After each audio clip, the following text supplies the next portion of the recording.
बदला कसा घेणार? आपल्याला माहिती आहे सगळ्यांना की ज्या पद्धतीने जो भ्याड हल्ला झालेला आहे लष्करी तळावरती उरी येथे, या तळाच्या हल्ल्यानंतरच्या काळामध्ये अर्थातच तीव्र प्रतिक्रिया उमटतात. अगदी लष्करामध्ये सुद्धा, लष्करी जवानांच्या सुद्धा तीव्र प्रतिक्रिया उमटताना दिसत आहेत. भारतभरामध्ये सुद्धा तीव्र प्रतिक्रिया उमटताना दिसत आहेत. सातत्यानं जे हल्ले पाकिस्तानमधनं केले जात आहेत, पाक पुरस्कृत जो दहशतवाद आहे तो बऱ्याच अर्थांनी पुरस्कृत असतो आणि बऱ्याच अर्थांनी कधी कधी थेट सुद्धा तो दहशतवाद पाकिस्तानमधल्या ISI सारख्या संघटना ज्या आहेत आणि अगदी लष्कर सुद्धा आहे ते पुरस्कृत करत असतं. आपल्या सगळ्यांना माहिती आहे आतापर्यंत अनेक प्रसंग झाले ज्या प्रसंगावरती आपण अशा प्रकारच्या चर्चा सुद्धा केलेल्या आहेत. आणि एकूण या काश्मीरबाबत, काश्मीर प्रश्नाबाबत नेमकं काय घडणार आहे येणाऱ्या काळामध्ये किंवा काश्मीरबाबत काय केलं जावं याबाबत जेवढे क्लिष्ट आतापर्यंतचे विषय आपण बघितलेले आहेत, या सगळ्याच्या पार्श्वभूमीवर आज आपण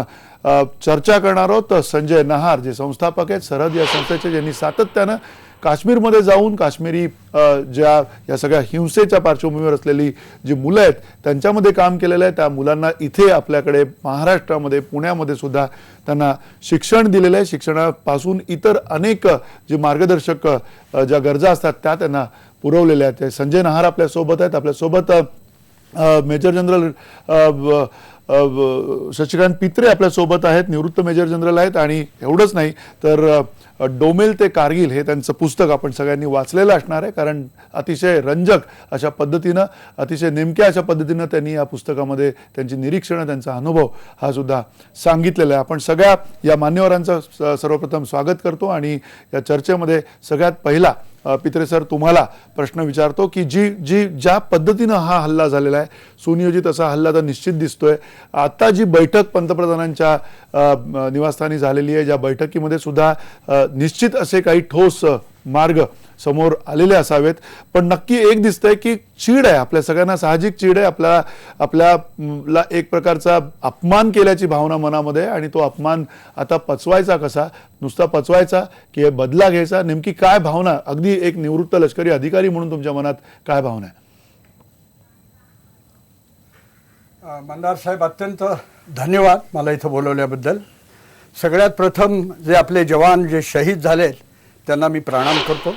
त्यांनी खरोखरच अनेक त्यांच्या पूर्वजांसारखं आपलं संपूर्ण सर्व आयुष्य त्यांनी आपल्या या देशासाठी दिलेलं आहे आणि मी खरोखरच त्यांचा अत्यंत कृतज्ञ आहे.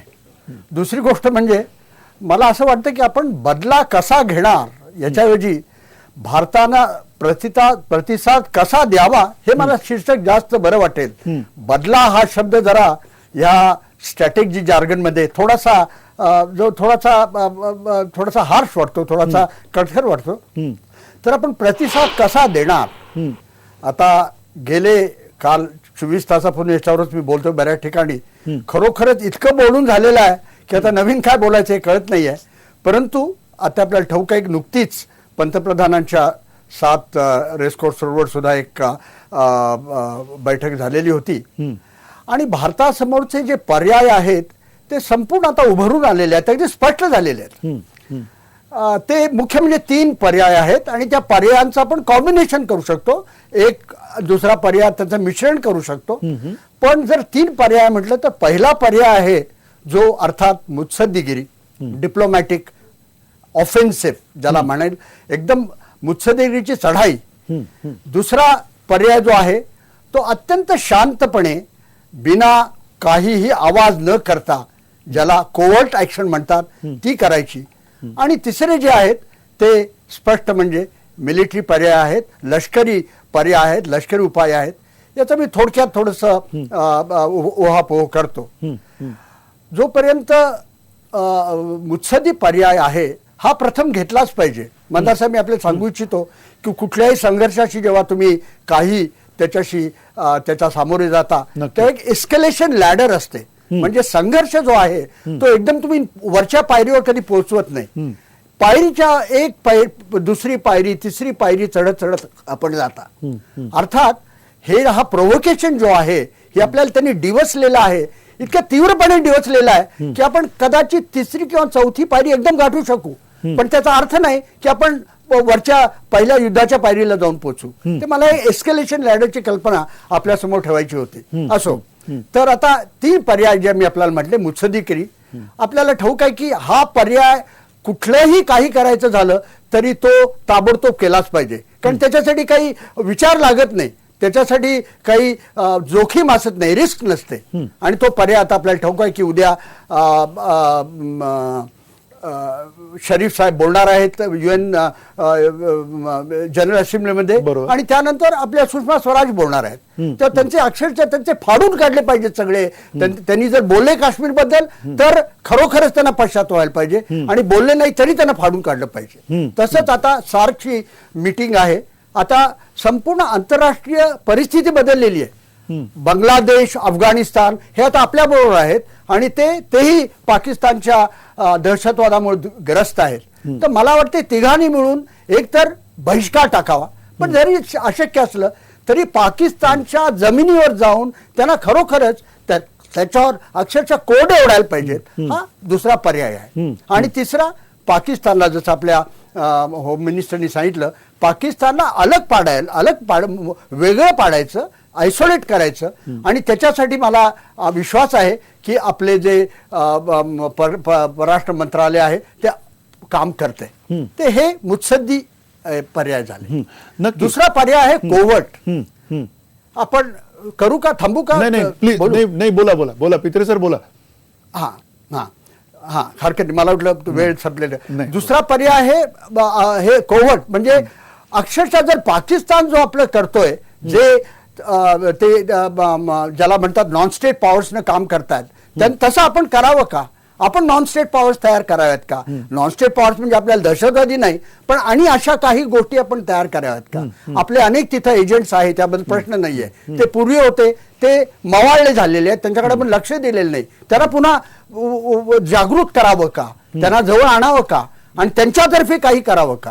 आज बलुचिस्तान आपल्या हाताखाली येतो, किंवा आपल्या निदान आपल्यावर तो अक्षरशः आपल्यावर कृतज्ञ नाही ते आपल्यासाठी. त्यांच्या मार्गे त्यांच्या कर्वी काही करावं का?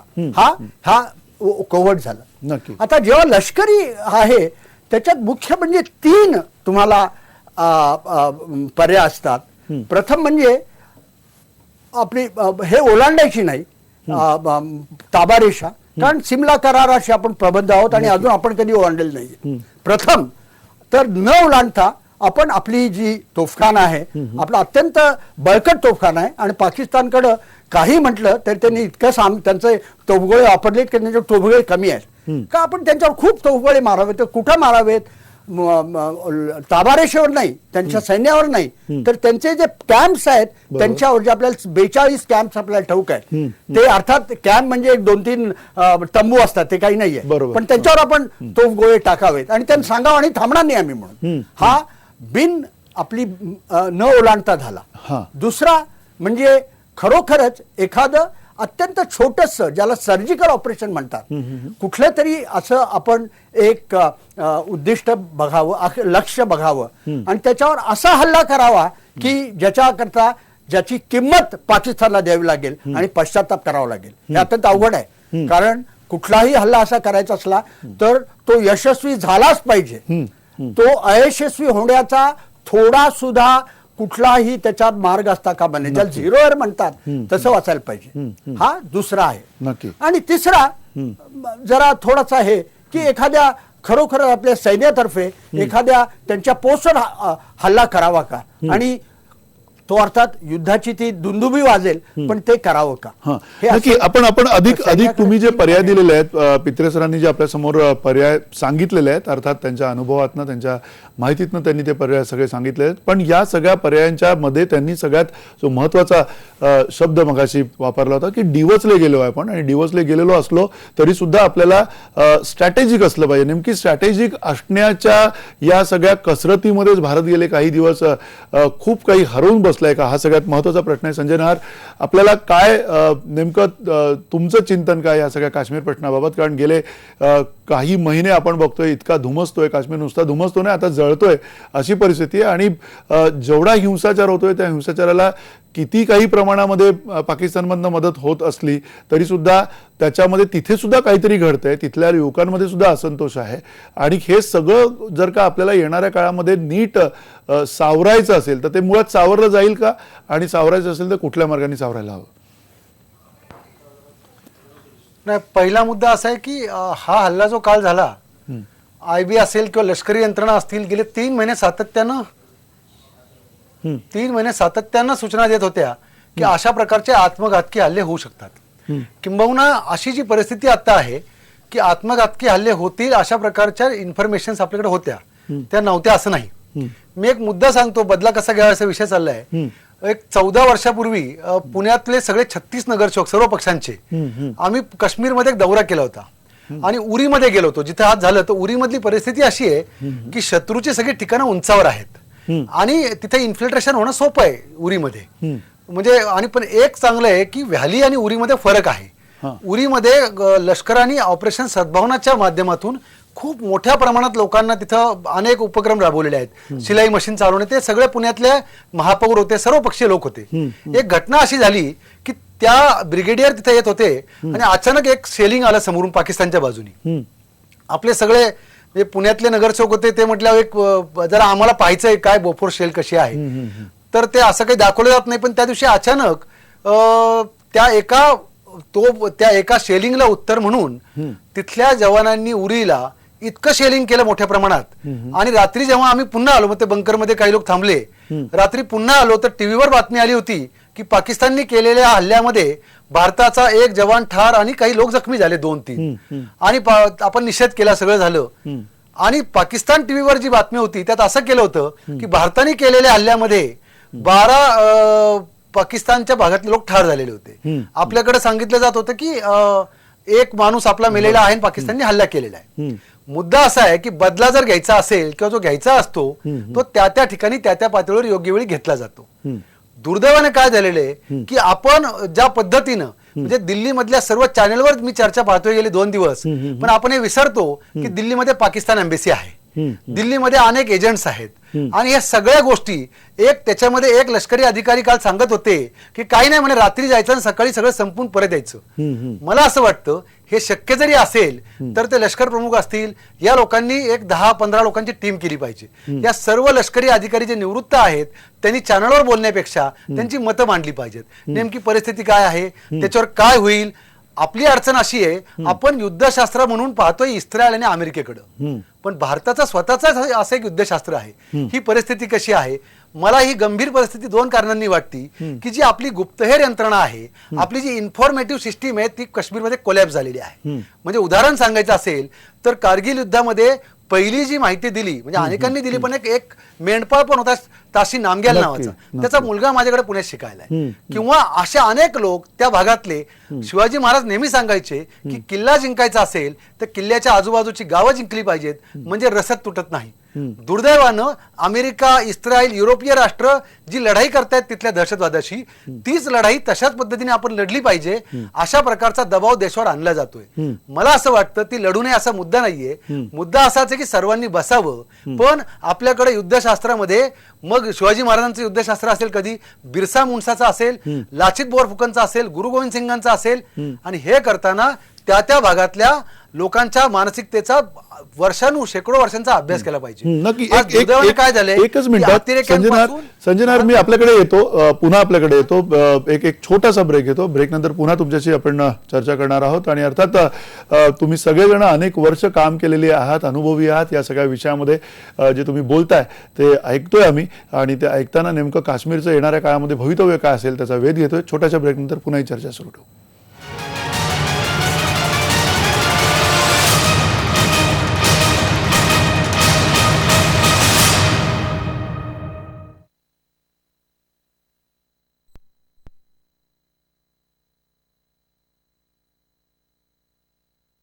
खरं तर विचारतोय, तज्ज्ञ आपल्यासोबत आहेत. संजय नाहर, सरहदचे संस्थापक आपल्यासोबत आहेत. आपल्यासोबत मेजर जनरल निवृत्त शशिकांत पित्रे सर आहेत.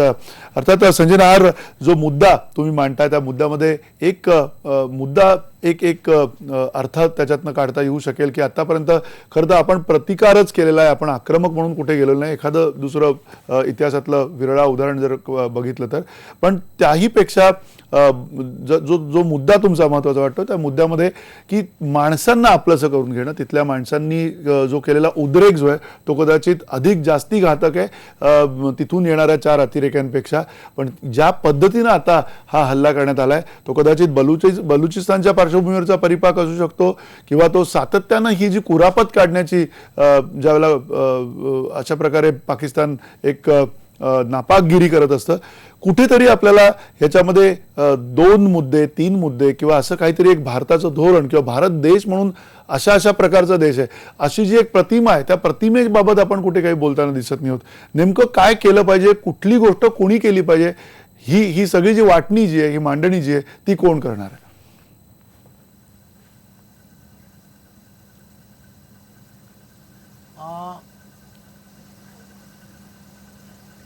तुम्ही चांगला प्रश्न विचारलात की नेमकं केलं काय पाहिजे. आता अडचण काय झालेली आहे, मला स्वतःलाच एक 2-4 दिवसात टीव्ही पाहताना असं जाणवलं की प्रश्न समजलेले या देशात खूप लोक आहेत, पण उत्तराबद्दल प्रत्येकाच्या मनात काहीतरी गोंधळ दिसतोय मला. तो असा गोंधळ दिसतोय की जर लष्करी अधिकारी असतील तर त्यांना वाटतं की पाकिस्तानवर हल्ला केला पाहिजे, सामाजिक कार्यकर्ते असतील तर त्यांना वाटतं लोकांना बरोबर घेतलं पाहिजे, राजकीय कार्यकर्ते असतील तर त्यांना वाटतं या येणाऱ्या निवडणुकांना काय फायदा होईल तसं पाहिलं पाहिजे, आणि जे अफवा पसरवणारे किंवा ऑफ दी रेकॉर्ड काय झालंय सांगणारे लोक दिल्लीमध्ये जर गेलं तर अशा एक ऑफ दी रेकॉर्ड गोष्टी बोलणारा एक मोठा वर्ग असतो. उदाहरण सांगतो मी आपल्याला की काश्मीरमध्ये हे वाढवायचं, तिकडे बलुचिस्तानचं वाढवायचं, छोटंसं युद्ध करायचं, दोन्हीही देशाचे पंतप्रधान सेटल होतील आणि मग हा प्रश्न सोडवून टाकायचा, असं डील झालंय. आता या चर्चेला काही आधार नसतो बऱ्याचदा, पण बऱ्याचदा अशा गोष्टी घडत नाही का, तर पडद्याच्या मागे अनेक गोष्टी घडत असतात. काश्मीरची सगळ्यात मोठी अडचण जी मला अशी वाटतीये की पाकिस्तानला किंवा शत्रू राष्ट्रांना जे काही पाहिजे असतं ते सगळं आपल्या बाजूनी बऱ्याचदा त्यांना पोषक असं होतं. म्हणजे उदाहरणार्थ कालचा हल्ला झाला परवाचा, मला हा अत्यंत गंभीर हल्ला आहे. जवान खालचा एक अत्यंत सामान्य गरीब कुटुंबातले लोक ती ज्या पद्धतीने लढाई लढतायत, पण आपलं काम आहे की त्यांना कमीत कमी आपलं नुकसान होऊन जास्तीत जास्त शत्रूचं नुकसान झालं पाहिजे. दुर्दैवानं असं होतंय आता की आपलं नुकसान तर होतंय आणि भारतामध्ये मात्र एक अशा प्रकारचं वातावरण झालंय की पाकिस्तानचे लोक येऊन हल्ले करतात किंवा कुणी नॉन स्टेट ऍक्टर हल्ले करतं आणि आपण मात्र काहीच करत नाही. मी मगा बोलल्याप्रमाणे पहिल्यांदा आपल्याला बायफर्गेट करावं लागेल. एक लक्षात घ्या, अमेरिकेच्या आजूबाजूला बांगलादेश नाहीये, अमेरिकेच्या आजूबाजूला चीन नाहीये, नेपाळ नाहीये आणि अमेरिकेच्या आजूबाजूला पाकिस्तान पण नाहीये. आपली जी पहिली धोरणात्मक चूक आहे ती अशी आहे की पाकिस्तानला आपल्याला संपवायचं आहे आणि म्हणून अफगाणिस्तानला आपल्याला मदत करायची, अशा प्रकारे आपण सातत्याने चर्चा करतो. अशा जाहीर चर्चा ताबडतोब बंद केल्या पाहिजेत. आपण असा प्रयत्न केला पाहिजे की अँटी पाकिस्तान अफगाणिस्तान उभा करण्यापेक्षा प्रो इंडिया उभा राहील का, अँटी चायना नेपाळ उभा राहण्यापेक्षा तो प्रो इंडिया उभा राहील का, बांगलादेशला अजून कोणाच्या तरी विरुद्ध करण्यापेक्षा तो भारताच्या बाजूने उभा राहील का. आणि हे स्वप्नाळू जरी असलं तरी ही जर ताकद वाढली, आज आपण जे करतो आहे बलुचिस्तान बद्दल जे बोलतोय, बाहेर लोक काही म्हणत असले तरी आपण पित्रे सर इथं आहेत, त्यांचा अभ्यास आहे त्या विषयावर. मी आपल्याला खात्रीशीरपणे सांगतो की बलुचिस्तानमध्ये जो 44% भाग आहे त्यातले जे नॅचरल रिसोर्सेस आहे, जी नैसर्गिक साधन संपत्ती आहे, ती अमेरिकेच्या नियंत्रणातून सुटून आता चीनकडे गेलेली आहे. त्यांचा जो कॉरिडॉर बनतोय 46 अब्ज कोटी रुपये खर्च करून, तो अरबी समुद्रापर्यंत जाणार आहे. आपल्यापेक्षा चीन अनेक बाबतीत खूप वरचढ आहे आणि म्हणून धोरणात्मक निर्णय घेताना 2 घेतले पाहिजे की कुणाच्या तरी विरुद्ध कुठल्या देशाला उभं करण्यापेक्षा भारताचे भावनिक संबंध, इव्हन मी सांगतो पाकिस्तानचे राज्यकर्ते किंवा लष्कर एका बाजूला करा, कुणीही नाकारणार नाही की पाकिस्तान मधली मोठ्या प्रमाणात जनता आजही भारताच्या बाजूने आहे, ती युद्ध करू नको असं सांगणारी आहे. मात्र तिथले राज्यकर्ते, तिथले लष्कर हे मात्र सातत्यानं कुरघोडी करत असतात. पण ती कुरघोडी करताना आपल्याकडनं अशा प्रतिक्रिया याव्या अशी त्यांची अपेक्षा असते. आणि म्हणून उद्या जेव्हा नवाज शरीफ बोलणार आहेत युनोमध्ये किंवा आता पित्रे साहेब म्हटले, मला स्वतःला असं वाटतं की ही वेळ साधून ह्या ज्या वेळा असतात त्या वेळेलाच असं काहीतरी होतं की त्या प्रश्नाचं आंतरराष्ट्रीयकरण व्हावं. मला असं वाटतं अशा काळामध्ये आपण अशी भूमिका घेतली पाहिजे, भारतातले मग कुणीही असू द्यात, ते भले आमच्या विरुद्ध बोलले तरी आमचे आहेत, आम्ही त्यांच्याशी बोलू. अटल बिहारी वाजपेयींच्या काळात ही डिप्लोमॅसी खूप मोठ्या प्रमाणात यशस्वीरित्या पुढे गेली होती. पण अंतिम टप्प्यामध्ये असं म्हणतात, खरं खोटं माहित नाही, की अमेरिकेचा आणि बाकीच्या आंतरराष्ट्रीय यंत्रणांचा दबाव असल्यामुळे ती आपण पुढे नाही नेऊ शकलो. आता परवाही शिष्टमंडळ गेलं सर्वपक्षीय, मला सांगा, बँडबाजा लावून अशा कधी चर्चा होतात का? जर तो प्रश्न आंतरराष्ट्रीय आहे, जर त्या प्रश्नाला अनेक कंगोरे आहे, जर त्याच्यामध्ये पाकिस्तान, चीन आणि अमेरिकेचे इंटरेस्ट आहेत कुठल्याही बाजूने असतील, तर हुरियतवाल्यांना आधी जाहीर करून सांगितलं जातं का की नाही नाही आमचे 4 लोक तुमच्याकडे येणार आहे? अशी डिप्लोमॅसी कधी केली जात नाही. मी मगा म्हटलं, म्हणजे मगा आम्ही पित्रे सरांना आम्ही तेच बोलत होतो की थिंक टँक अहो जे आपल्या विरुद्ध जे बोलतात त्यांची सुद्धा आपण माहिती घेतली पाहिजे, त्याच्यावर अभ्यास केला पाहिजे.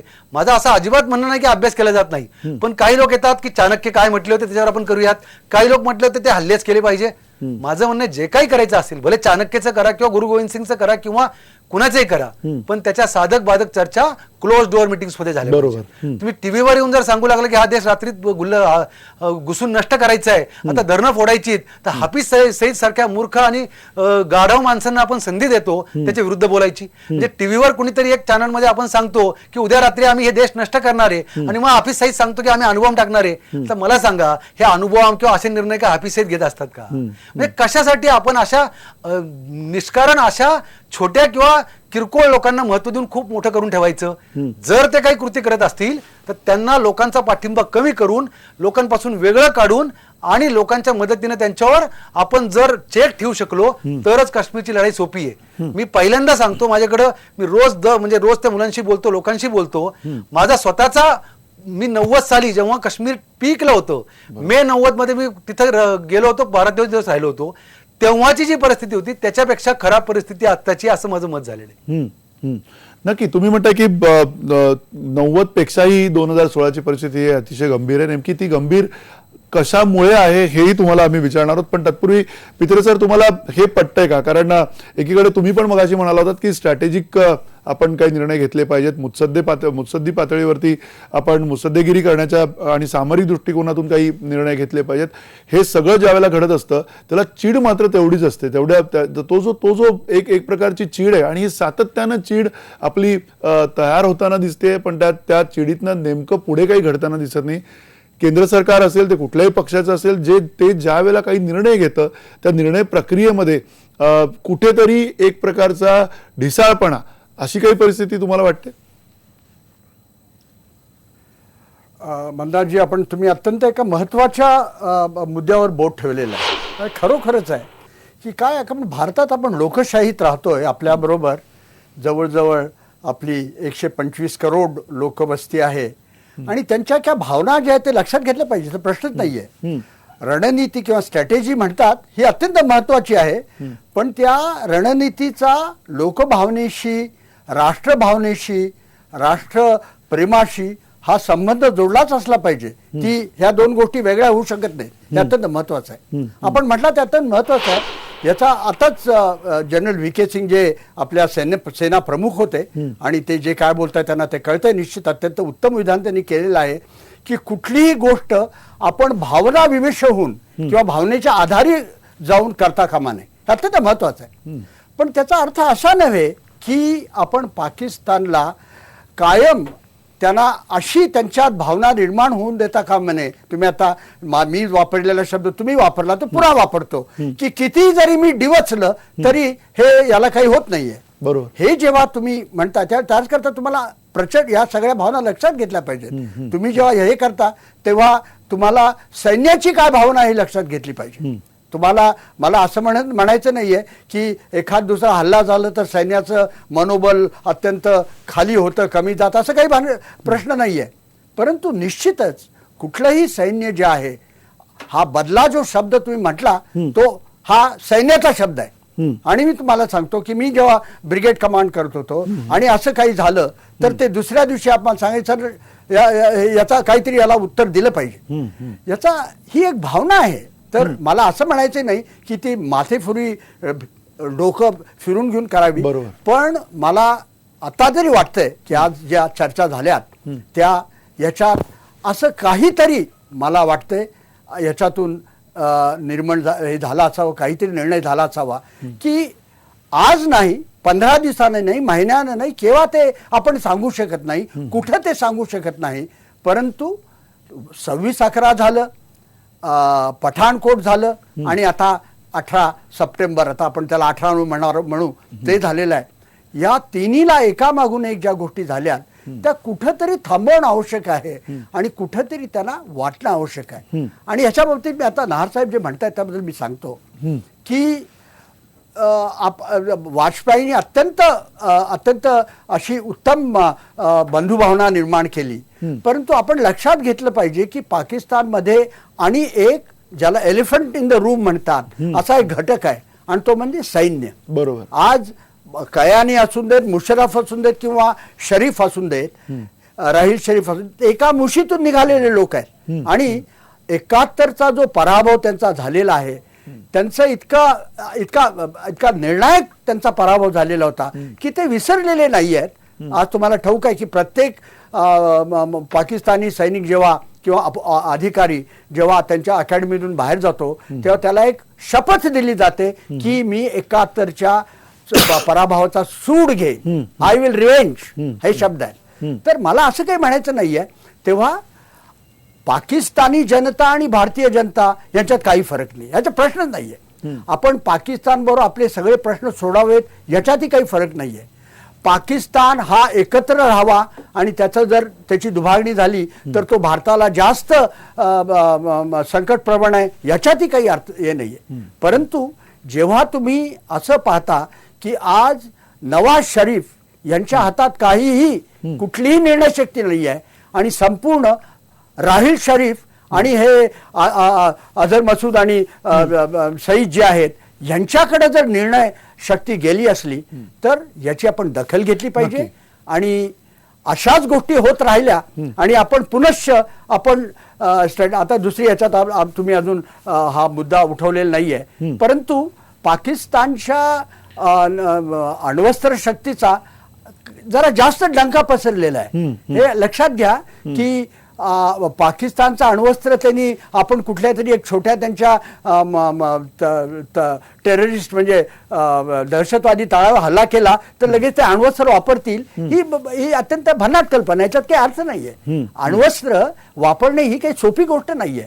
तर पाकिस्तानच्या ज्या अण्वस्त्राची जी एक भयगंड पसरलेला आहे त्याची ज्याला म्हणतात कॉलिंग द ब्लफ, ज्याला इंग्लिशमध्ये म्हणतात, अगदी तसाच आपण ही याचा भ्रमाचा भोपळा फोडला पाहिजे.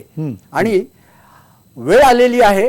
मला पुनश्च सांगायचंय कुठे केव्हा कसं याचा मला काहीही मी याच्याबद्दल चर्चा करू इच्छित नाहीये, मलाही आपण, परंतु केव्हा तरी कुठेतरी जवळपासच्या भविष्यात आपण त्यांना सांगितलं पाहिजे की हे चालू शकत नाही. आणि त्याकरता किती तुम्ही मित्रत्वाचे डंके पिटलेत तरी त्याच्यात काही हरकत नाहीये. मी यापूर्वी असंच बोलायचो, परंतु हा जो तिसरा हल्ला झालेला आहे त्याची दखल घेतली नाही. तुम्ही आज तुमच्याच CNN IBN वर मी ऐकत होतो ते लोकांच्या प्रतिक्रिया घेत होते आणि अत्यंत प्रखर प्रतिक्रिया येत होत्या. नक्की याचा आपण याची दखल घेणं आवश्यक. नक्की याची दखल कशी घ्यायची, कशा प्रकारे घ्यायची हा सगळ्यात महत्त्वाचा मुद्दा आहे. आणि या मुद्द्याबरोबरच काश्मीर किती महत्त्वाचा प्रश्न भारताच्या एकूण अस्तित्वाच्या दृष्टिकोनातून आहे येणाऱ्या काळामध्ये ते सुद्धा आपल्याला समजून घ्यावं लागणार आहे. संजय नहार यांना हाच प्रश्न विचारायचा आहे की काश्मीरबाबत नेमकं काय चुकतंय, काय करायला पाहिजे एका छोट्याशा ब्रेक नंतर.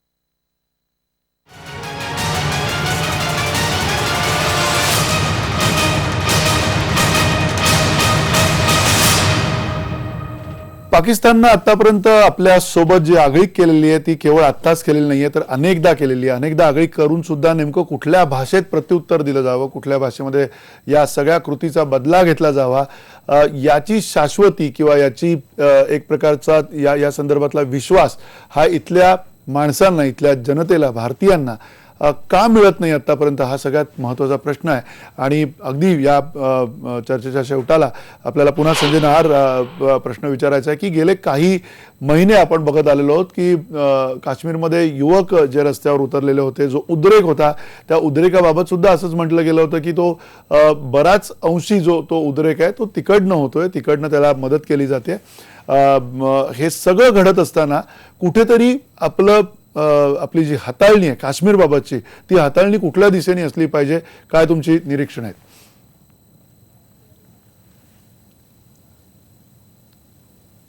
नाही, तुम्ही चांगला प्रश्न विचारला की हाताळणी कशी झाली पाहिजे. मी आपल्याला सांगतो, एक आधी पित्रे साहेब जे बोलले ते बरोबर आहे की कधी काळी पाकिस्तानी सैन्यामध्ये ती शपथ होती की 71च्या बांगलादेशच्या निर्मितीचा बदला मी घेणारच, असं प्रत्येक सैनिक पाकिस्तानमध्ये शपथ घ्यायचा. ती एक 8-10 वर्षापूर्वी बंद झाली की जेव्हा एक आंतरराष्ट्रीय ग्लोबल हे झालं. मला ती नेमकी माहित नाही कधी बंद झाली, पण ती अटल बिहारी वाजपेयींच्या काळात किंवा त्याच्या आधी बहुधा बंद झाली. मुद्दा असा आहे, ती शपथ बंद झाली तरी संबंध कधी सुधारले नाहीत. आणि काश्मीरी म्हणजे मग आपण विचारलं याला पर्याय काय, काश्मीरी लोकांची अडचण काय, मी सांगतो आपल्याला. एक लक्षात घ्या, काश्मीरमध्ये शस्त्रांची कुठली फॅक्टरी नाही, काश्मीरमध्ये काही AK-47 ग्रेनेड्स वगैरे कुठे बनवले जात नाही, तरी एवढी शस्त्र येतात कशी काश्मीरमध्ये. व्हॅलीमध्ये आर्मी प्रेझेन्स मोठा आहे, बॉर्डर BSF प्रेझेन्स मोठा आहे, तरी सुद्धा येतात. याचा दुसरा अर्थ असा आहे की जे लोक भारताच्या बाजूने ते कसे जगले असतील एक 25-50-100 वर्ष, की त्यांना आर्मी आणि जर आर्मी असून सुद्धा सीमेवर जर शस्त्र येत असतील तर आपण जर भारताच्या बाजूने बोललो तर उद्या आपल्याला जे आपल्याला ठार मारणार आहेत ते मारणारच आहेत, पण ज्यांना आपल्याला वाचवायचं ते मात्र वाचवणार नाही, अशी काश्मीरची परिस्थिती आहे. आणि मी मगा जे वाक्य बोललो की 90 सालच्या पेक्षा यंदाची परिस्थिती खराब आहे, त्याचं कारण असं आहे, तुम्ही जर काही बातम्या पाहिल्या असतील तर त्राल नावाच्या गावामध्ये शिखांनी काश्मीरच्या आंदोलनाला पाठिंबा दिला. एका भागात पंडितांनी पाठिंबा दिला. शिया, सुन्नी, बकर, गुजरवाल हे सगळे लोक एकत्र आले. का तर त्यांना माहिती आहे इथे जर राहायचं असेल तर जी बॉर्डरवर येणारी गन आहे ती उद्या आपल्याला घरात घुसून मारू शकतात. ते मारू शकतात आणि तिथले पोलीस किंवा लष्कर किंवा निमलष्करी दल हे वाचवतीलच याची खात्री नाही. ज्याला अतिरेक्यांना मारायचं त्याला अतिरेकी 100% मारतील, पण ज्याला वाचवायचंय सरकारला ते वाचवलं जाणार नाही. म्हणून मी असं म्हटलं होतं मागच्या याच्यात की पण तुम्हाला असं लक्षात येईल की काश्मीर मधली जनता ही एक 25 वर्ष काय सफर केलेलं आहे. तिथल्या मुलांचा जन्म बंदुकीच्या गोळ्यांच्या आवाजात झालेला आहे, कर्फ्यू मध्ये झालेला आहे. तुम्ही कल्पना करा, काश्मीर मधला लहान माणूस हे अत्यंत हुशार असतो. म्हणजे मी अनेक उदाहरणं सांगतो, त्यात आज एक तर 4 महिने बर्फ असतो, उरलेला काळ कर्फ्यू असतो, घरात फक्त टीव्ही चालू असतो. म्हणजे जेवायला अन्न नसेल तरी गोरबाचेव आणि बुशचं काय झालं, मुशरफ आणि अटल बिहारी वाजपेयींचं काय झालं, याच्याबद्दल अत्यंत हा माणूस संवेदनशील असतो काश्मीरी माणूस. त्यांची हाताळणीची पद्धत वेगळी असली पाहिजे होती. दुर्दैवानं काय होतंय की लष्कराचा प्रेझेन्स तसाही व्हॅलीमध्ये कमी आहे आता, म्हणजे खूप नाहीये. आत्ताचे जे खोऱ्यातले ऑपरेशन आहे ते पोलीस आणि निमलष्करी दल मिळून करतायत. पण किती लोकांना भारतात माहित आहे की SPO नावाची एक पोस्ट सरकारने काढली, त्याला म्हणतात स्पेशल पोलीस SPO ऑफिसर. त्याचा पगार असतो 3000 रुपये आणि तो जर मेला तर त्याला किती पैसे मिळतात बघा. किंवा मी तुम्हाला दुसरं उदाहरण सांगतो की आपल्या देशामध्ये जवान, एकही जवान मेला तरी आपल्याला वाईट वाटतं, ते वाटलंच पाहिजे आपल्या इथला. पण त्याच वेळी काश्मीरमध्ये 3000 पोलीस मारले गेलेले आहेत. तर पोलिसांच्या आईचे अश्रू, त्याच्या बायकोचे अश्रू, त्याच्या मुलींचे अश्रू, जवानांच्या बायकोचे अश्रू, जवानांच्या मुलीचे अश्रू. आणि अजून एक वर्ग आहे ज्याच्याबद्दल कुणीही चॅनलवाले बोलत नाहीये, इन्फॉर्मर नावाचा एक वर्ग आहे. म्हणजे उदाहरणार्थ बुरहानवाणीला जरी मारला तरी कुणाची तरी इन्फॉर्मेशन होती, ज्याची इन्फॉर्मेशन होती त्यांची घरं उद्ध्वस्त होतात, त्यांची घरं तोडली गेली, ती कधी घरं दुरुस्त केली असं मी ऐकलेलं नाही. आपण शिवाजी महाराज नेहमी सांगायचे की गुप्तहेर यंत्रणा आपली जर मजबूत असेल तर शत्रू सैन्याचा पराभव करणं हे अवघड नाही आपल्याला. दुर्दैवानं काश्मीर मधली आपली गुप्तहेर यंत्रणा ही जवळपास निकामी होण्याच्या दिशेने गेलेली आहे. म्हणजे आणि तिचे जे आत्ताचे परिणाम होत आहेत, म्हणजे जेवढे अतिरेकी मारले गेले, माफ करा, ते जरी आपण मारले असले तरी 75% पेक्षा जास्त अतिरेक्यांच्या इन्फॉर्मेशन ह्या लोकल लोकांनी दिलेल्या आहेत, मित्रांनी दिलेले आहेत, भले पैसे घेऊन दिले असतील. त्या इन्फॉर्मर पैकी किती लोकांना आपण सांभाळले, किती लोकांना आपण पैसे दिलेत, किती लोकांची घरं, हे असे हजारो लोक होते. शाह फैजल सारखा मुलगा जो भारतामध्ये IAS ला पहिला आला, जो आज त्याला सुद्धा असं वाटतं की थांबवा हे, तुम्ही स्टुडिओत बोलण्यापेक्षा भारताची जी प्रतिमा काश्मीरमध्ये लोकांसमोर आपण ती नेतोय आणि काश्मीरची प्रतिमा जी भारताच्या लोकांसमोर आणतोय ती बदलण्याची गरज आहे. आपल्याला आपल्या देशामध्ये कितीही असलं, आईचा देश आहे आपला, भारत मातेच्या गळ्यामध्ये तुम्हाला कधी AK-47 किंवा तलवार दिसणार नाही. भारत मातेच्या हातात एक झेंडा असतो आणि ती काळजी करते या देशातल्या लोकांची, असं चित्र येते.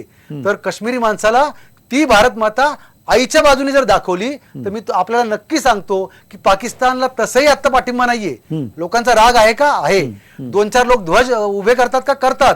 केवळ तो का करतात याच्यासाठी काश्मीरच्या इतिहासाचा अभ्यास करावा लागेल. आणि जर तो नाही केला तर लष्कर हे अत्यंत प्रामाणिकपणे लढतंय. लष्कर हे अशा प्रकारे लढतंय, पण लष्करी जवान जो लढतोय त्याला जे निर्णय घेणारे लोक आहेत, त्याला जे मी मगाचे वाक्य बोललो की जर बदला घ्यायचा असेल तर तो सुद्धा चॅनलवर किंवा वृत्तपत्रात लेख लिहून नक्की, पण घेण्यापेक्षा चर्चेच्या- त्याचा एक थिंक टँक पाहिजे, त्याची बातमी नाही आली नक्की. पाहिजे. उद्या लोक म्हणतील हुकुमशाही आहे, चालेल.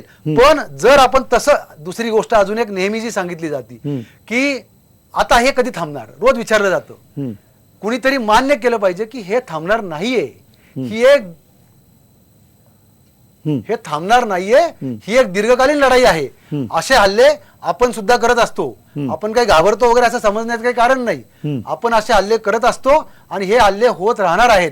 आपल्याला करावं काय लागेल की हे हल्ले कमीत कमी झाले पाहिजे.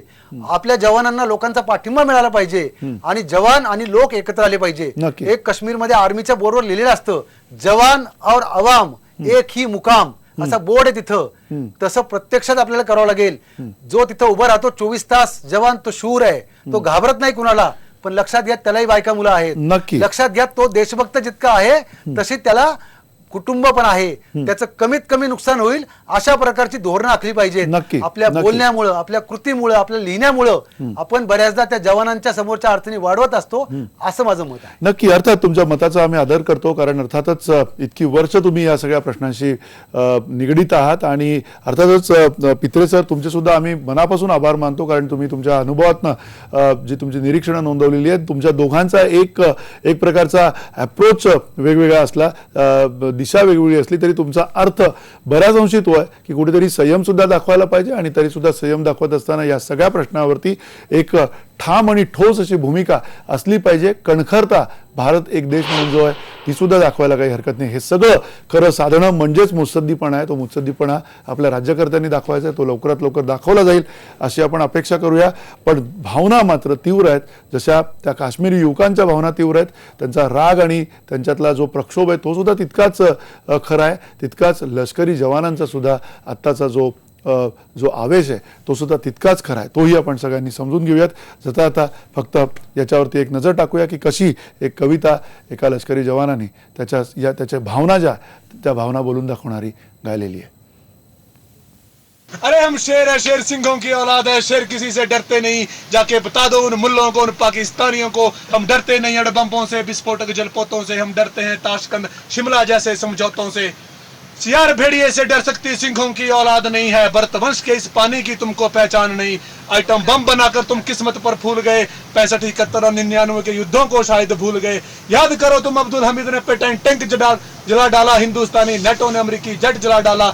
याद करो तुम गाजी का बेड़ा झटके में ही डुबो दिया, ढाका के झंडा नादी को दूध छटी का पिला दिया. याद करो तुम 90,000 बंदी पाक जवानों को, याद करो तुम शिमला समझौता, इंदिरा के एहसानों को. पाकिस्तान एक कान खोलकर सुन ले, अब की ये जंग छिड़ी तो नामो निशान नहीं होगा. कश्मीर तो होगा लेकिन पाकिस्तान नहीं होगा. लाल कर दिया लहू से तुमने श्रीनगर की घाटी को, किस गफलत में छेड़ रहे तुम सोई हल्दी घाटी को.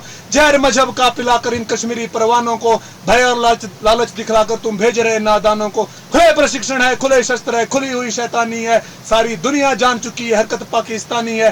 बहुत हो चुकी मक्कारी, बहुत हो चुका हस्तक्षेप, समझा दो उनको वरना भवक उठेगा पूरा देश. देश अगर हो गया खड़ा तो त्राही त्राही मच जाएगी, पाकिस्तान के हर कोने में महाप्रलय आ जाएगी. क्या होगा अंजाम तुम्हें इसका अनुमान नहीं होगा, कश्मीर तो होगा लेकिन पाकिस्तान नहीं होगा. ये आवाक्स, ये एटम बम पर हिम्मत कौन दिखाएगा, इन्हें चलाने क्या बोला बाप तुम्हारा आएगा. अब की चिंता मत कर, चेहरे का खोल बदल देंगे, इतिहास की क्या है हस्ती, पूरा भूगोल बदल देंगे. धारा हर मोड़ बदल कर लाहौर से गुजरेगी गंगा, इस्लामाबाद की छाती पर लहराएगा भारत का झंडा.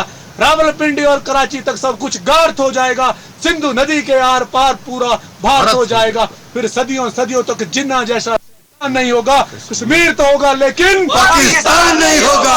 पाकिस्तान कान खोलकर सुन ले, मत करना हिम्मत हमसे टकराने की, वरना विश्व के मानचित्र पर तेरा नामो निशान नहीं होगा. कश्मीर तो होगा लेकिन पाकिस्तान नहीं होगा. हिंद, भारत माता की.